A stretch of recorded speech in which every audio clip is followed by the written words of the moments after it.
Alhamdulillahilladzi arsala rasulahu bil huda wa dinil haqq liyudhhirahu 'ala dini kullih wa kafa billahi shahida. Allahumma shalli wa sallim ala sayyidina wa maulana Muhammad wa ala alihi wa ashabihi wa man tabi'ahum bi ihsanin ila yaumiddin. Allahumma bika asbahna wa bika nahya wa bika namutu wa ilaika nusyur. Alhamdulillah alladzi bi ni'matihi tatimmu shalihat.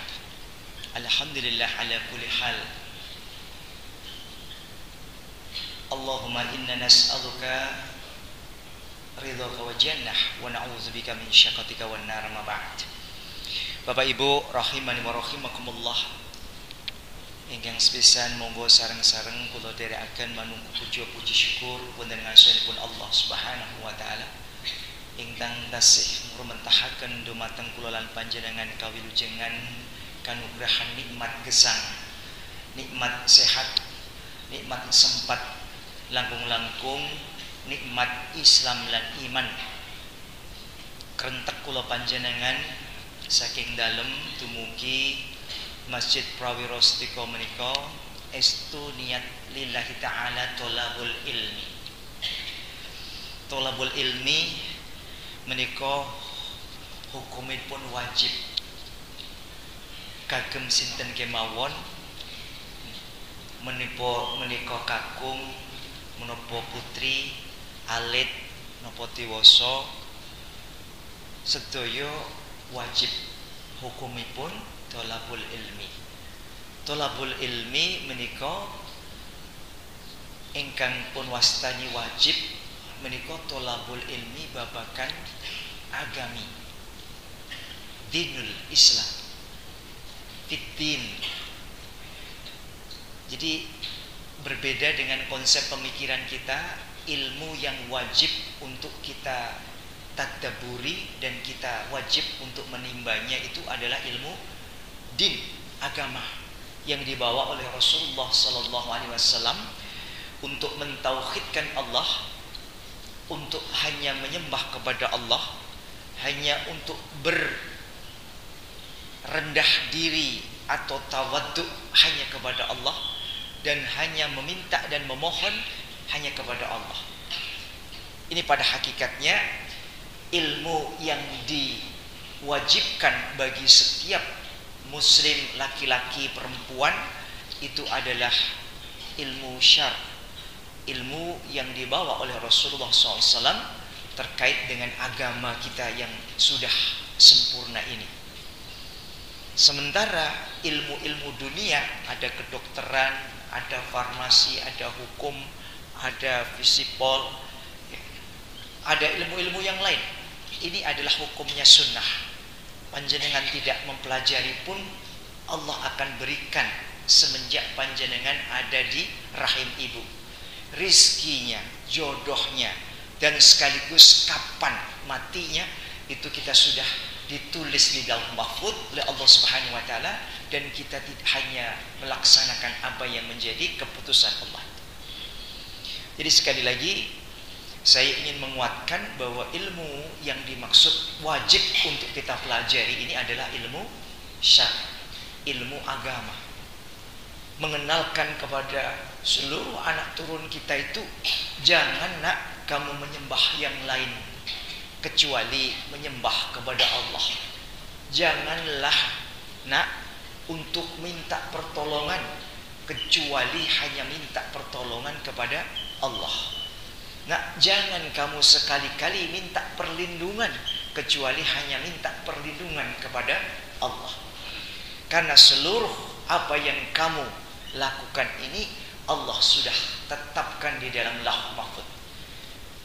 Nah, kita sebelum diwafatkan ini harus memiliki ilmu yang kuat terkait dengan menyembah hanya kepada Allah ini. Jadi perkara ini penting. Rasulullah SAW menyampaikan ilmu ini hampir lebih dari 23 tahun sejak kenabian Rasulullah SAW untuk menyampaikan akidah yang benar ini. Karena pada umumnya seluruh manusia ini sebelum datangnya Rasulullah kebanyakan menyembah kepada selain Allah Subhanahu wa taala. Ada yang menyembah patung, meskipun patung itu dibuat untuk mengenang orang-orang soleh yang terlebih dahulu dan sekarang sudah wafat. Sehingga ini yang kemudian datangnya Rasulullah SAW untuk menyampaikan. Makanya satu hal yang wajib kita pelajari adalah tabligh ini, menyampaikan. Jadi Bapak Ibu dihadirkan ini untuk menyampaikan kalamullah, apa yang memang menjadi kewajiban para nabi, rasul dan para anbiya. Tidak terkecuali, semua laki-laki, perempuan wajib untuk menyampaikan ini kepada anak turunnya. Bahkan lebih jauh dari itu, menyampaikan kepada siapapun yang memang kapasitasnya mampu untuk dia lakukan. Allah menciptakan manusia ini hampir semuanya sama, tidak ada yang berbeda. Mata dua di depan, itu secara normal semuanya sama, kecuali Allah qadarkan untuk memberikan ujian. Ada yang sebagian dilahirkan itu tidak sebagaimana umumnya kita dilahirkan, tapi seluruhnya hampir semuanya sama. Dan Allah menciptakan manusia ini bukan tanpa sebab. Manusia diciptakan tidak hanya sendiri manusia, tetapi manusia diciptakan juga dengan jin. Beberapa surah, beberapa alat, beberapa ayat di dalam surah, di dalam Al-Quran menyebutkan Allah menciptakan jin dan manusia. Ini dengan alam yang berbeda. Maka jangan sekali-kali kita ingin mencari sesuatu untuk ikut terlibat di dalam alam jin. Karena alam kita ini memang diciptakan berbeda, tidak sama. Jin itu juga makhluk, punya kewajiban yang sama seperti kita. Wa ma khalaqtul jin wal ins illa liya'budun. Tidak aku ciptakan jin dan manusia itu kecuali beribadah. Sama, Bu. Ya. Bapak sama. Jadi penciptaan jin dan manusia sama. Apa itu? Untuk beribadah kepada Allah. Jadi jin itu ada yang beribadah, ada yang soleh dan solehah juga. Cuman kita tidak diberikan kemampuan untuk melihat di alam jin itu. Kalau sebagian di antara kita ada yang mampu melihat di alam jin itu, tentu saja di dalam dirinya pasti ada jinnya sebenarnya. Jadi di dalam dirinya sudah ada jinnya, sehingga dia bisa melihat. Maka Allah ciptakan jin dan manusia ini untuk beribadah sama-sama. Jadi ketika kita itu pengajian, jin juga ada yang ngaji. Tapi jin juga ada seperti manusia yang berlaku maksiat kepada Allah Subhanahu wa taala. Jadi ini dua-duanya ini sama, punya kewajiban yang sama di hadapan Allah Subhanahu wa taala, dan di surga nanti kita juga akan bertemu dengan mereka. Cuman alamnya berbeda. Saya sampaikan.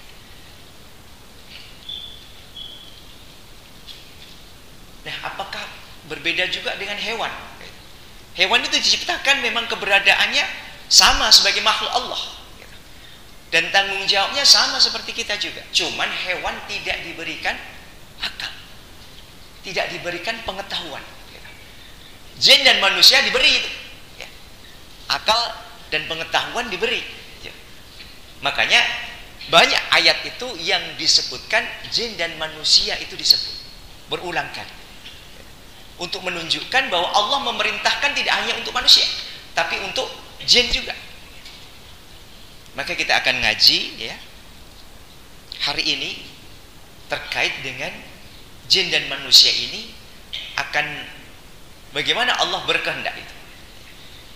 Di dalam surat Al-A'raf, surat ke-7, ayat ke-179. Allah sampaikan begini, a'udzubillahi minasyaitonir rajim, wa laqad dara'na li jahannaman katsiran minal jinni wal ins. Sungguh nanti neraka jahanam itu isinya dari kalangan jin dan manusia. dari jin dan manusia. Ini sudah disampaikan ini, kabar ini ya. Jadi neraka jahanam itu isinya nanti ada jin, ada manusia. Berarti kita disebut di situ. Kita punya potensi untuk masuk ke neraka jahanam itu. Ya. Potensi sekali. Maka kemudian ayat itu dilanjutkan, lahum kulbuhum la yafqahuna biha. Dia diberikan hati. Ya. Jin dan manusia termasuk hewan itu juga diberikan hati. Ya. Misalnya kolbu, ya. Kolbu hati. Ya. Ayam punya hati tidak? Punya. Hewan ternak seperti kambing, sapi punya hati tidak? Punya. Bahkan hatinya lebih besar daripada hati kita. Nggih. Pun nate ngukur atine menungso kali atine sapi. Yang jelas setiap kurban kita tahu melihat gitu ya. Pernah melihat gitu. Hati sapi lebih besar daripada hati manusia. Gitu. Kalau dibandingkan wujudnya saja, wujudnya bentuk fisik jasadiahnya, kita dengan sapi itu lebih besar sapi. Makannya dokoh sapi. Makanya wong kok dokoh banget kadang-kadang diomongke oh sapi. Karena apa? Karena makannya luar biasa. Sapi itu makannya luar biasa. Makanya badannya juga luar biasa. Semakin besar kalau sapi semakin senang. Karena apa? Karena dagingnya mesti banyak gitu. Tapi semakin besar manusia repoti gitu. Jadi bedanya gitu. Nah, saya akan menyentuh di situ di dalam surat Al-A'raf ini disebutkan lahum kulbuhum la yafqahuna biha. Manusia diberikan hati untuk apa? Untuk memahami ayat-ayat Allah. Jadi ketika ada disebutkan a'udzu billahi minasyaitonir rajim. Bismillahirrahmanirrahim.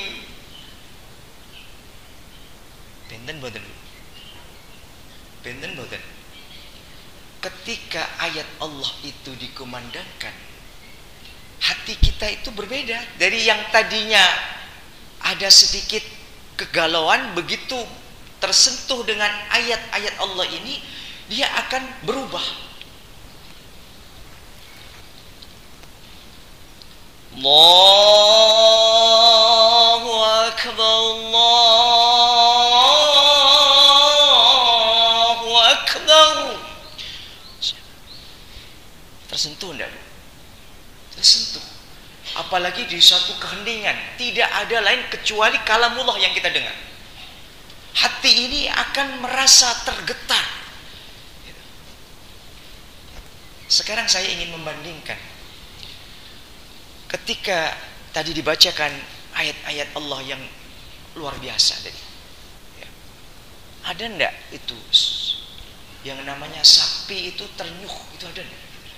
Kira-kira sapi kebo gitu ya, itu ternyuh enggak kira-kira? Nah, ini hati-hati Bu, ini kita sama-sama punya hati ya. Hewan itu punya hati, kita juga punya hati. Bahkan hati hewan itu lebih besar daripada hati kita. Coba kita introspeksi diri. Ketika ada kumandang ayat-ayat Allah Subhanahu wa taala ya. Walaqad dara'na li jahannama katsiran minal jinni wal ins. Ini sudah berbeda ayatnya. Karena apa? Karena hati manusia dengan hati hewan ternak itu berbeda. Berbeda dalam menerima, berbeda dalam menyikapi, berbeda dalam mengamalkan.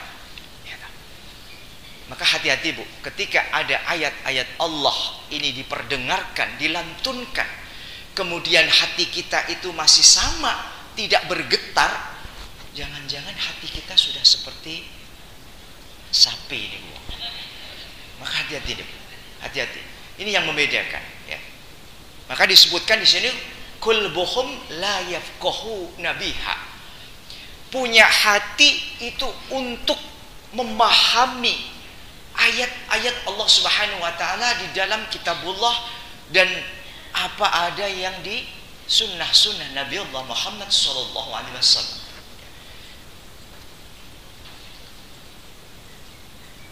Kemudian ayat ini dilanjutkan walahum a'yunul la yabsiruna biha. Allah berikan kita mata. Untuk apa? Untuk melihat ayat-ayat Allah ini dalam penampakan wujud maupun jasadiyah maupun ruhiyah.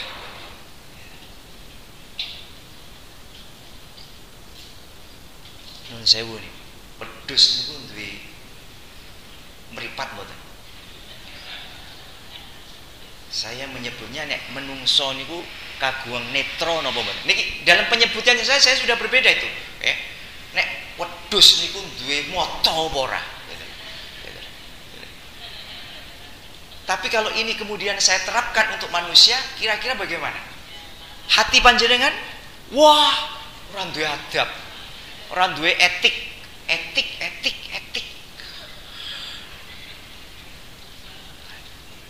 Nggih mboten? Iya. Ini karena kita punya hati, Bu.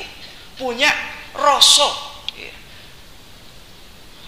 Maka rasa inilah yang dibangun, apalagi kasepuan. Orang yang sudah yuswanya itu sudah lebih dari 40 tahun, ini berpikirnya jauh lebih sensitif kalau urusan hati daripada logika pikiran kita. Nggih. Meskipun saya belum seperti panjenengan, tapi saya sudah merasakan bagaimana ayah saya dulu sudah diberikan usia yang lanjut, kemudian memerintah kepada anaknya, itu listriknya harus dibayar durung. Nek durung kek ndang dibayar. Ini perintah, Bu. Perintah ini kayaknya biasa saja. Kalau orang itu tidak paham tentang karakter orang tua, kadang-kadang anak ini sesuai dengan keinginan kita. Kok saya Pak iki saya manu, saya agak tanggung ini, agak moco sedikit kok dikon. Ini sudah hatinya sudah berubah ini. Oh nek ngono ra gelem. Iya. Karena sensitif, pakai hati itu, bukan logika. Bapak tidak memikirkan bahwa kita ada kesibukan di situ, tapi yang jelas diperintah tidak mau, gitu aja. Sudah. Ini yang namanya orang tua. Orang tua lebih sensitif dalam urusan hati. Maka semakin tua, sensitivitas hati ini semakin. Maka kalau kita ngendikan kepada orang yang lebih tua, ini hati-hati. Karena bisa jadi maksud kita baik, tapi penerimaannya beda. Ya seperti tadi saya sampaikan, sama-sama punya, kita diberikan mata, hewan diberikan mata, manusia diberikan mata. Ketika manusia diberikan mata ini, kemudian ada orang yang kemudian menyampaikan, yuk kayak kok apik banget yuk, sesuk tuku yuk. Napa niku? Karena melihat sesuatu yang menarik, ada respon. Gitu. Yuk, wingi aku ndelok neng mall pun tidak ring, City Mall. Dijak karo putuku itu melaku, oh apik banget tuh ono itu. Apa kegamis? Apik. Besok tak jak. Ini karena apa? Karena pernah melihat itu. Ya? Ibu yang ngajak-ajak ini pernah melihat. Kemudian ketemu dengan temannya, menyampaikan apa yang dia lihat itu. Kemudian temannya itu tertarik, bohong sesuatu aku diterke. Begitu disampai di sana, oh iya tenan apik tenan. Mbok dituku, pung aku oleh arisan. Ini dituku karena melihat sesuatu, kemudian tergerak hatinya, menggerakkan hatinya itu untuk membeli. Sesuk mang panding gini Bu. Besok mang ajak nih Bu. Wedhus. Jak ning mall. Dus aku wingi weruh, wah apik banget gitu. Kinten-kinten si wedhus niku padha mboten sikape kali sing mang ajak berupa manusia itu. Yang namanya wedhus mripate we luwih gedhe tinimbang menungso, ya. Ning wedhus ora akan bersikap sama seperti manusia. Karena wedhus mung iso ndelok, ning ora iso memahami apa yang dia mau dari apa yang menjadi cerita orang ini. Ya. Apa meneh sapi sing luwih gedhe mripate ning dijak malah repotke niku. Ya. Teng mung arep munggah pundi eskalator wis repotke niku. Tekan kono mung lolok plonga. Akhirnya tidak tercapai tujuan kita itu untuk mengenalkan sesuatu yang baik itu kepada wedhus. Sama-sama punya mata. Makanya tidak pernah ada lihat itu saya ada banyak orang ini ibu-ibu cantik-cantik, bapak-bapak ganteng-ganteng ya, dengan koko, dengan baju yang sangat rapi gitu ya. Saya nggak melihat itu wedhus do ning kene, do ngrungokke ngaji itu nggak ada. Nggak melihat karena apa? Karena punya mata tapi tidak bisa melihat ayat-ayat Allah. Ini bedanya dengan manusia. Kok isih ono manusia yu ngaji neng kono kae ono kajian setiap Setu pagi jam 6 sampai jam 7. Mbok coba melihat gitu. Jadi melihat orang banyak begini mestinya tertarik gitu. Karena dia punya mata tidak digunakan untuk melihat ayat-ayat Allah, dia menjadi tidak tertarik. Nah, tidak tertariknya itu persis diumpamakan seperti binatang ternak oleh Allah. Mboten kula mboten ngomong dhewe niki, do ngomong dhewe-dhewe niku gitu. Ana sing ku nek ngono wedhus. Oh nek ngono sapi. Nek mboten usah diomong, nek diomong ini masalah mengke gitu. Napa meneh sakniki niki wonten sing merasa bersinggung terus metu. Wah, iki ketok wedhuse malah metu gitu. Mboten usah, mboten usah. Gitu. Dados punya mata tapi tidak bisa melihat ayat-ayat Allah itu dibaca. Orang ke Baitullah ya, ke Haramain di dua kota suci itu. Ya. Orang nek belum pernah melihat itu biasa saja. Tapi kalau panjenengan menyaksikan ya ada orang tawaf ya di televisi, ada kemudian kalimat-kalimat talbiyah dikumandangkan labbaik Allahumma labbaik labbaik la syarika lak labbaik innal hamda wan ni'mata lak wal mulk la syarika lak. Ini sudah beda. Kalau masih sama seperti binatang ternak tadi.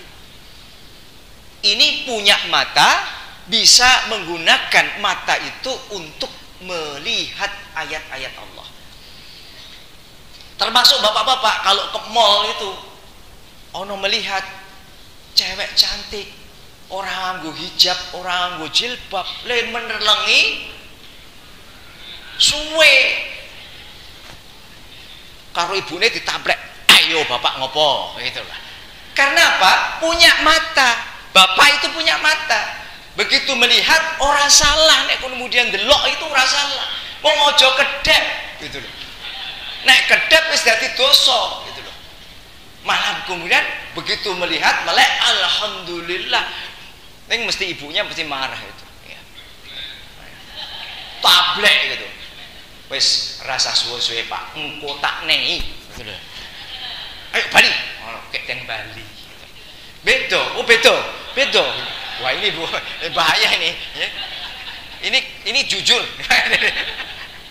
Bapak-bapak itu fitnahnya perempuan, Bu. Makanya ibu-ibu tidak usah sangat percaya dengan bapak-bapak ini. Tolong bapak-bapak ini jangan terlalu dipercayai. Gitu. Karena sifat fitrah laki-laki itu fitnahnya perempuan. Jadi tidak ada itu laki-laki kemudian tertunduk ono wanita meneng wae gitu. Padahal punya mata. Ya kalau melihat sekilas ya sudah astagfirullah. Kemudian udah gini aja. Orang astagfirullah. Gitu. Jangan. Gitu. Ini maksiat juga gitu. Nah, ini bedanya. Ketika ada sebuah kemaksiatan, kemudian panjenengan pilih untuk melakukan itu, menatap lebih tajam lagi, berarti sudah syaitan berhasil ya, membuat mata panjenengan itu mengarah kepada kemaksiatan. Kan kemaksiatan itu awalnya kan dari mata, melihat gitu. Coba wong wuto kayak nggak ada itu, wong wuto kok memperkosa itu nggak ada. Gitu. Karena apa? Nggak melihat gitu. Yang memperkosa pasti dia melihat gitu. Nah, kesalahan wanita kadang-kadang membuka aurat sehingga orang lain yang lawan jenis ketika punya mata nggak salah kok kemudian reaksi. Nah, reaksi ini dikendalikan oleh iman kita. Coba ini lihat nanti, bapak-bapak reaksinya masih berbeda nanti. Panjenengan pakai peci, pakai koko, begitu melihat wanita yang mungkin ya sedikit terbuka auratnya, kelihatan hal-hal yang sudah menonjol itu ditonjol-tonjolkan gitu, mesti otomatis karena pakai koko, pakai peci, ngempet itu pasti itu ngempet, enggak kemudian celalatan itu, enggak ada itu. Coba kalau panjenengan enggak pakai koko, enggak pakai pecis, wis ora ono sing ngerti ya ngopo ya. Ini berbeda. Ini manusia. Beda dengan binatang. Binatang itu semuanya enggak ada yang pakai pakaian gitu. Gitu, Bu. Iya. Makanya wajar ketika ada jantan, ayam jantan ya ketemu ayam betina, langsung dibledek, Pak. Dibledek gitu. Sampai ketemu, sampai dipaksa dekem. Setelah dekem pun mboten sah kula lanjutke. Ngerti dhewe gitu ya. Niku jane padha persis menungso. Menungso niku nek orang duwe pakaian, ya, enggak berpakaian, enggak punya etika, enggak punya adab, ya, pasti seperti binatang itu, yang namanya ayam itu. Ya. Pasti seperti itu. Ya. Ketika melihat ya, sesuatu yang menggairahkan, nafsunya pasti akan tumbuh. Kalau normal saya katakan. Yang tidak normal berbeda mesti. Gitu ya. Bapak-bapak ini meskipun tua itu yoswone, gitu. Nek bagian itunya itu tetap degegek gitu. Itu tidak usah ditawar karena fitnah laki-laki itu perempuan. Ini jujur saja. Bapak-bapak tidak usah lingsem karena juga saya laki-laki sama gitu, Pak. Gitu. Saya wangi, Pak. Gitu. Cuman ini ada pengendali kita. Apa? Punya hati kita. Gitu. Kalau kita melakukan itu berarti seperti binatang. Coba lihat itu, Bu. Ketika ada orang ketahuan gitu ya. Ketahuan nih. Ini belum ketahuan selingkuh, ketahuan dia ketangkap tangan gitu, ada di hotel bersama wanita yang bukan istrinya. Malu enggak, Bu, kira-kira? Kayaknya malu itu semuanya. Coba tahanan-tahanan itu malu. Untuk menutup malu itu kadang-kadang terus pakai kopiah, pakai koko, sing wedok pakai jilbab supaya apa? Menutup malu. Ini loh. Makanya hati-hati, Bu, sekarang ini. Jadi jilbab ini sekarang sudah dipergunakan oleh ahli maksiat ini untuk mengelabui siapapun yang melihat. Nek sudah ditersangka itu terus yuk nganggo jilbab gitu loh. Padahal saat dulunya orang gitu. Sing wis dadi tersangka nganggo pecis, kupluk. Nah, ini menghina orang-orang soleh. Bapak Ibu pakai kupluk, pakai kuku ini kan hatinya bersih. Kenapa harus disandingkan dengan orang yang ahli maksiat, narkoba, ngerti-ngerti pakai kupluk, suka ngendi, mucikari kecekel ya, prostitusi kecekel nganggo hijab, wah nauzubillah, wa nauzubillah. Ini persis seperti binatang, cuman manusia ada unsur malunya. Nah, malu itu kalau sudah kecekel. Nah, orang kecekel, orang duwe malu, maka manusia ini dipertimbangkan oleh Allah Subhanahu wa taala, disindir di dalam surat Al-A'raf 179 ini bahwa kita punya mata, punya hati, dan sekali lagi ayat ini dilanjutkan walahum adanul la yasma'una bilha. Punya telinga, tapi tidak bisa mendengar ayat-ayat Allah Subhanahu wa taala. Gajah itu telinganya paling besar di antara makhluk ciptaan Allah. Nggih mboten? Pun tahu bandingke kuping awake dhewe karo kupinge gajah. Makanya nek kupinge rada gedhe niku kuping gajah. Kuping gajah niku luwih gedhe tinimbang kuping awake dhewe.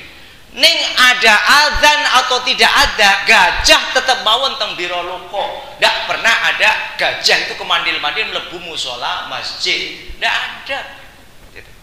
Pramila nek ono adzan kok masih juga sudah mendengar tapi ora gage-gage ning masjid diarani kaya jenengan lho sing atur titip kula. Jenengan dhewe lho sing matur. Kula mboten ngarani niku. Mung kula niku mung menyampaikan apa yang menjadi kalamullah. Allah ini menyampaikan. Makhluk yang namanya hewan ternak itu sama seperti kita, punya telinga juga. Cuman kalau kita punya telinga, dibacakan kalamullah, diminta untuk ngaji, itu akan berbeda sikap. Ya. Ini yang namanya manusia. Diberikan hati, qulubuhum ayaqahuna biha. Punya mata, basyir, ya, bisa melihat ayat-ayat Allah. Diberikan telinga untuk mendengarkan ayat-ayat Allah. Ini saya ingin, kenapa tiga itu disebut oleh Allah Subhanahu wa taala? Hati, kemudian netro, mata, kemudian yang ketiga telinga. Karena tiga inilah yang membuat manusia itu dolen atau manusia itu menjadi soleh, menjadi toleh atau menjadi soleh. Ketiga ini, Bu, diawali dari mata. Mata, kemudian turun ke hati. Makanya ada pepatah dari mata turun ke hati. Kalau matanya melihat, hatinya pasti akan berubah. Apa saja, Bu? Panjenengan melihat makanan yang enak, itu ketika melihat, itu kemudian di hatinya itu timbul rasa, apa mau beli, kayaknya kok enak sekali. Ini mesti akan tergerak. Hati ini akan tergerak. Nah, ini juga sama. Cuman Allah sampaikan mata, telinga, hati itu untuk melihat, memahami, mendengarkan ayat-ayat Allah atau tidak. Kalau mata kita, hati kita, telinga kita tidak dipakai untuk menggunakan itu semua untuk memahami ayat-ayat Allah, itu diumpamakan di sini, ya. Wa ulaika kal an'am bal hum adallu. Ya, ini Allah sampaikan ini, ya.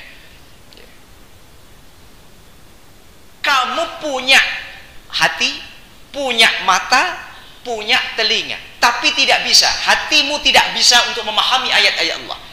Mata kamu tidak pernah melihat ayat-ayat Allah, baik itu ayat yang langsung qauliyah maupun akliyah. Ini diumpamakan ulaika hum kal an, seperti binatang ternak. Adallu, kemungkinan lebih hina daripada binatang ternak, Ibu. Allah itu umpamakan kita seperti binatang ternak. Kalau apa? Kalau punya hati, punya mata, punya pendengaran, tapi tidak bisa digunakan untuk menambah, meningkatkan ketaatan di sisi Allah Subhanahu wa taala. Makanya, Bu, yang punya mata ini gunakan semuanya untuk ridho Allah, mencari ridho Allah. Caranya bagaimana? Ngaji, baca Quran, nyimak zikrullah, ya, melihat sesuatu yang diridhoi oleh Allah Subhanahu wa taala, ya. Ini adalah punya mata, punya pendengaran, digunakan untuk memahami ayat-ayat Allah. Ketika ayat-ayat Allah itu disebutkan, dikumandangkan, hati kita terenyuh gitu. Kemudian kita diam, mendengarkan dengan seksama, karena mendengarkan kalamullah itu rahmat bagi Allah Subhanahu, dari Allah Subhanahu wa taala kepada kita. Wa idza quri'al Qur'an fastami'u lahu fa ansitu la'allahum turhamun. Ya. Siapapun yang dibacakan ayat-ayat Allah, diam. Ya. Diam itu tidak kemudian plong-plong, tidak. Diam itu kemudian mendengarkan, menyimak ayat-ayat itu dibaca, ya, kemudian tergetar hati ini untuk merasakan. Maka orang yang sampai tergetar hatinya itu kadang-kadang tidak ngerti artinya. Bisa jadi kita baca itu tidak ngerti, ini nangis. Ada tidak, Bu? Ada. Tidak tahu artinya apa. Begitu melihat terjemah, artinya sudah luar biasa. Kita lebih lagi. Kenapa tuh? Aku setiap kali baca ayat ini kok kemudian saya mencucurkan. Coba, Bu, lihat itu terjemahannya. Artinya apa itu? Pasti ada sesuatu yang Allah berikan kepada kita untuk dipahami. Jadi monggo, bisa dipraktekkan ini, ya. Ketika kita membaca ayat-ayat Allah, kita ulang-ulang, kok kayak kok saya tertarik dengan ayat ini, apa ya kandungannya? Coba mau dilihat, ya. Apa maunya Allah? Allah pasti akan menuntun kita. Maka semakin kita membaca ayat-ayat Allah, Allah akan bukakan hati-hati kita. Jadi hati ini akan tergerak setelah kita melihat, mendengarkan ayat-ayat Allah dibaca. Makanya itu saya tuh ternyuh ketika ada orang yang diberikan lahir dalam keadaan buta, tapi dia hafid Quran, dia bacaannya bagus, makhrajnya luar biasa. Apa yang kita lihat? Subhanallah, aku ini diberikan Allah mata yang normal. Kenapa saya kalah dengan orang yang lahir dalam keadaan yang tanpa mata? Ini kalau kita membandingkan kita dengan mereka, menyesal. Ya kenapa ya Allah? Aku diberikan mata dalam keadaan yang bisa melihat apa saja. Kenapa saya tidak mampu untuk menghafal Quran? Kenapa saya tidak tertarik untuk membaca Quran? Pada Quran ini jelas, siapapun yang membaca, hati pasti akan dibersihkan oleh Allah Subhanahu wa Ta'ala. Al-Quran akan membersihkan hati kita. Allah akan menjaga orang-orang yang selalu mentadabburi Al-Quran ini dari segala macam bala, dari segala macam yang kita sendiri kadang-kadang menyadarinya setelah kejadian. Makanya banyak ini amalan-amalan ketika kita membaca Quran, memperbanyak baca Quran. Ada orang yang sakit jami'an bersama-sama, dia sendiri tidak sakit. Ada yang dalam keadaan bersafar, berkendaraan, yang lainnya luka-luka, ada kecelakaan, dia tidak apa-apa. Ini barangkali Allah memang tuntun menjauhkan. Maka siapapun yang menjaga Allah, Allah akan jaga. Termasuk juga Al-Quran ini. Al-Quran ini adalah kalamullah, bukan buatan Muhammad, bukan buatan Muhammad, bukan buatan manusia. Ini adalah dari Allah Subhanahu wa Ta'ala. Siapapun yang mengabadikan, sering membaca ayat ini dan ayat-ayat di dalam Al-Quran, Allah akan jaga panjenengan. Apalagi kemudian panjenengan lengkapi itu. Apa itu Pak? Bersuci, wudu, ya. Sebelum panjenengan itu kemanapun wudu ini, ada orang mengatakan gantung wudu. Orang itu kalau gantung wudu, ya, dijauhkan dari segala macam maksiat. Ya. Kalau nggak percaya boleh coba, karena Allah sendiri janji, kalau kamu menjagaku, aku akan jaga kamu. Jadi wudu ini adalah cara, ya, bagaimana kita dekat dengan Allah. Karena orang yang berwudu itu, ya, itu otomatis dengan sendirinya dia akan dihijab dengan berbagai macam kemaksiatan. Ya. Wudu ini kan syarat untuk sholat. Ya. Tapi kalau panjenengan biasakan wudu ini, ya, dari keluar rumah wudu, ya, menjaga wudunya, di selama dia berjalan sampai wudunya itu batal, Allah akan jaga itu. Maka kebiasaan berwudu, bersuci ini, ya, ini kebiasaan orang-orang sholat. Jadi ketika panjenengan juga sudah membiasakan seperti ini Bu, apalagi panjenengan wafat dalam keadaan masih bersuci, subhanallah, husnul khatim, ya, husnul khatim, karena bersih betul, ya. Dalam bersuci panjenengan diwafatkan, luar biasa, ya. Panjenengan membaca kalamullah, ya, diwafatkan, luar biasa. Allah pasti sudah menuntun itu, ya. Jadi ini yang membuat orang itu berbeda dengan hewan ternak. Maka disebutkan di ayat terakhir di dalam surat ini adalah, di dalam ayat ini adalah ulaika humul ghafilun. Itulah orang-orang yang ghaflah, orang yang lalai, orang yang abai akan perintah. Punya mata, punya hati, punya pendengaran, tapi tidak digunakan untuk memahami, mentadaburi, mendengarkan, melihat ayat-ayat Allah Subhanahu wa Ta'ala. Nauzubillah. Disampaikan ini seperti binatang ternak, bahkan lebih hina daripada binatang itu. Jadi manusia ini derajatnya mulia Bu. Makanya tiga ini mohon bisa dicatat, nanti sampai akhir hayat ini akan diabadikan oleh Allah Subhanahu wa Ta'ala di dalam saat kita menghadapi sakaratul maut, ya, tiga ini nanti di yaumil akhir yang ditanya juga tiga ini nanti. Yang akan ditanya bukan lagi tiga ini, bukan mulutnya yang ditanya, tapi nanti tiga ini nanti akan bersaksi, ya. Karena Allah sampaikan tiga ini, panca indera kita yang tiga ini, atau wujud, ya, fisik yang langsung disebut oleh Allah, tiga ini nanti akan mengakhiri hidup kita. Coba lihat orang yang sakaratul maut, ya. ketika dia sudah tidak lagi bisa melihat. Benar? Orang kadang-kadang sudah tidak lagi bisa melihat itu, tapi pendengarnya masih utuh. Maka terakhir kali Allah itu akan menyempurnakan itu di dalam telinga kita. Itu terakhir kali. Allah akan cabut nikmat itu di terakhir kali. Makanya kalau sakaratul maut, Bapak Ibu, meskipun matanya sudah tertutup, tidak bisa melihat, seluruh jasad dia tidak bisa digerakkan, tapi telinga itu bisa mendengar. Mungkin panjenengan sudah banyak cerita-cerita mubalik yang menyebutkan bahwa kematian itu akan terakhir itu ada pada ubun-ubun kita. Allah akan mencabut nyawa kita itu melalui ubun-ubun kita. Maka biasanya sakaratul maut itu akan diawali dari bawah.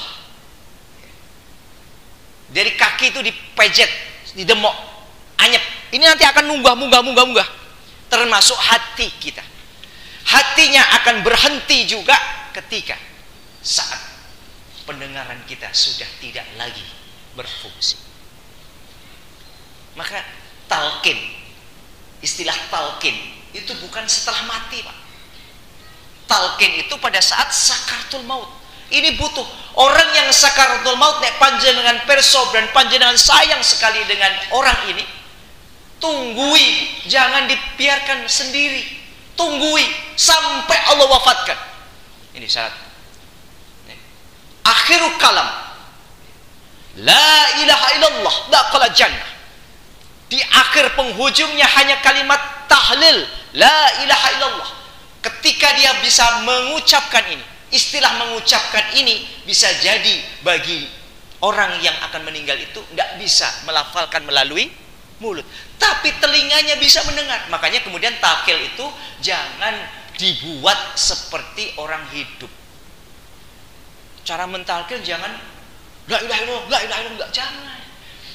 Semuanya dalam keheningan, jangan ada satupun yang berkata-kata. Bisikkan di telinga kanan, la ilaha illallah. Sudah diam. Tinggalkan itu sampai semua ada suara-suara yang lain tidak masuk di dalam telinga. Biar terakhir kali yang dia bisa dengar adalah kalimat tahlil. Mungkin mulutnya akan mengucap sudah tidak mampu lagi, tapi dia masih mendengar kita. Nah, ketika itulah Allah akan mewafatkan dia dalam keadaan husnul khatimah atau su'ul khatimah. Karena orang yang menghadapi sakaratul maut itu akan berhadapan dua perkara besar. Yang pertama adalah para malaikat yang senantiasa menguatkan kepada kebaikan dan kebaikan amal-amal soleh yang dia sudah perbuat selama dia hidup, dan ada setan yang selalu membisikkan untuk mengajak dia ke neraka.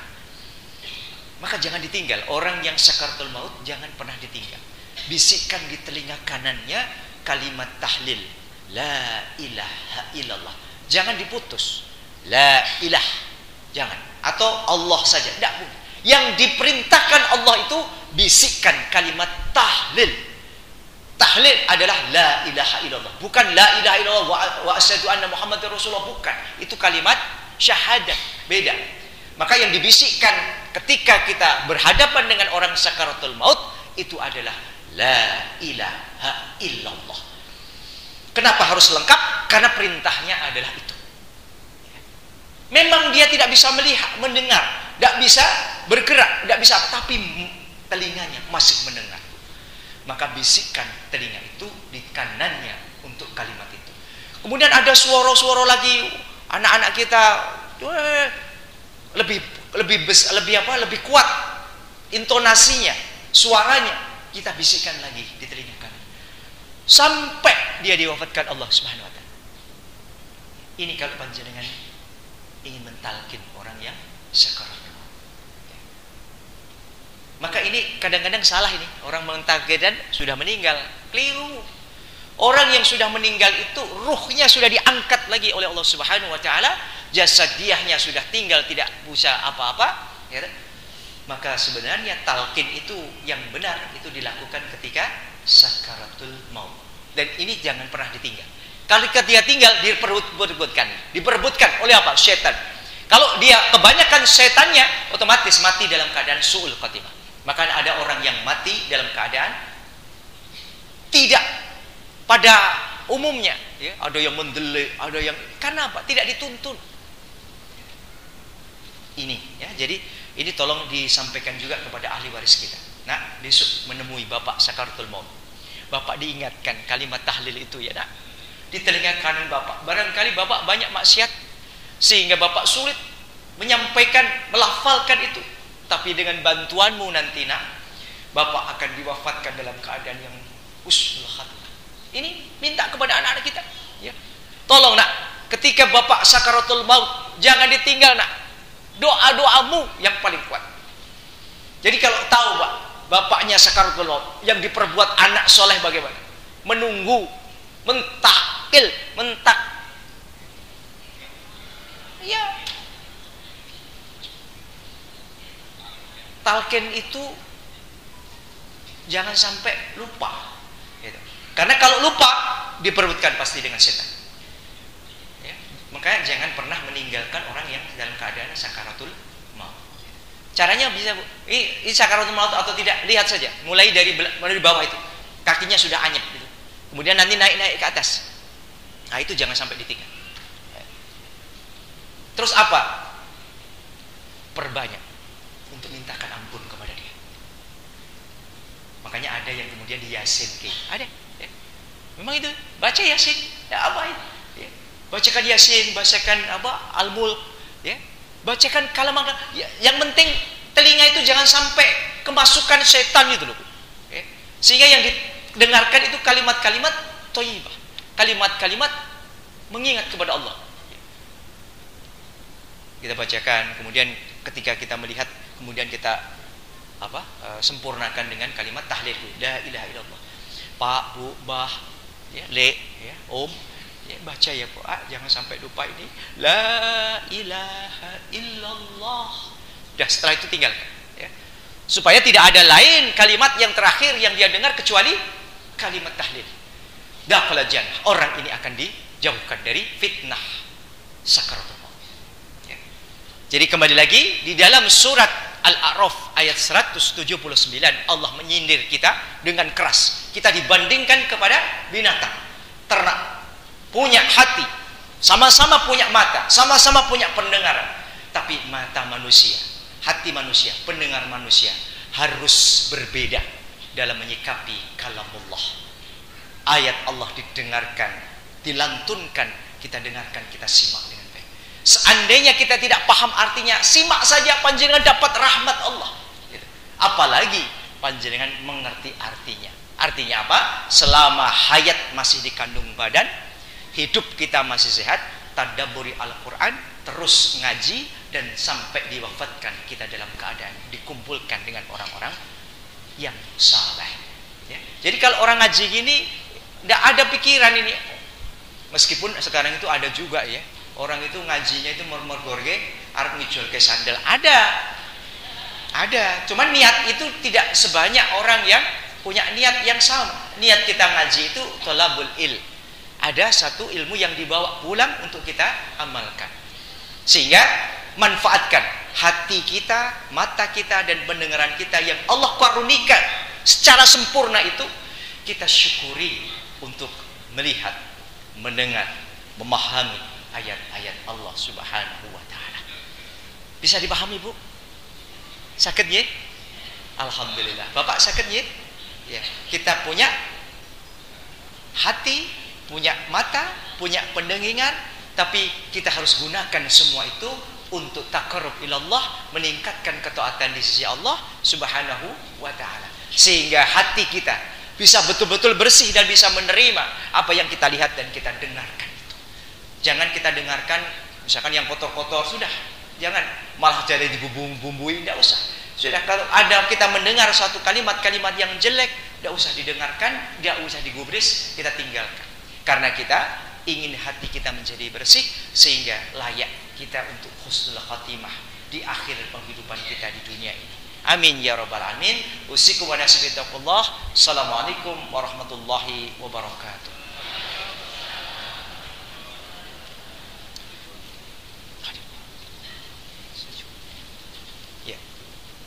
Monggo Bapak Ibu, kita hadirkan hati kita.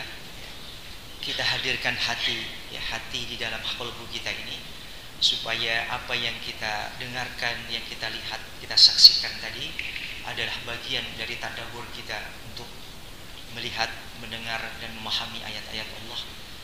Dan hati kita bisa menerima itu dan bisa mengamalkan dalam jasadiah kita, menggerakkan seluruh amaliyah kita itu setelah Allah tetapkan kebaikan-kebaikan melalui panca indera kita itu.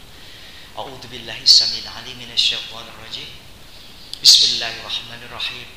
Hamdan tsakirin, hamdan na'imin, hamdan yu'afi ni'amahu yukafi mazidah. Ya Rabbana lakal hamdu kama zambagi wajhikal karim wa azim sultan. Allahumma salli wa sallim ala nabiyyina Muhammad wa ala alihi wa ashabihi ajma'in bi rahmatika ya arhamar rahimin. Allahumma inna nas'aluka huda wat tuqa wa 'afafa wal ghina. Allahumma inna nas'aluka 'ilman nafi'an wa rizqan thayyiban wa amalan mutaqabbalan. Allahumma la sahla illa ma ja'altahu sahla wa anta taj'alul hasna idza syi'ta sahla. Allahumma la tuzigh qulubana ba'da idh hadaytana wa hab lana min ladunka rahmah innaka antal wahhab. Rabbana zalamna anfusana wa illam taghfir lana wa tarhamna lanakunanna minal khasirin. Allahumma inna nas'aluka 'ilman nafi'an wa shifaan min kulli da' wa shifaan bi rahmatika ya arhamar rahimin. Allahumma inna nas'aluka ridhaka wal jannah wa na'udzubika min syaqatika wan nar. Allahumma inna nas'aluka salamatan fi din wa afiyatan fi jasadi wa ziyadatan fil ilmi wa barakatan fir rizqi wa taubatan qabla al-maut wa rahmatan 'inda al-maut wa maghfiratan ba'da al-maut. Allahumma hawwin 'alaina fi syaqaratil maut wa najata minan nar wa 'afa inda al-hisab. Allahumma inna nas'aluka husnal khatimah. Allahumma inna nas'aluka husnal khatimah. Allahumma inna nas'aluka husnal khatimah. Rabbana taqabbal minna innaka samiul alim wa tub alaina innaka antat tawwabur rahim. Rabbana atina fid dunya hasanah wa fil akhirati hasanah wa qina azaban nar. Subhana rabbika rabbil izzati amma yasifun. Wassalamu alal mursalin walhamdulillahi rabbil alamin. Amin amin ya rabbal alamin.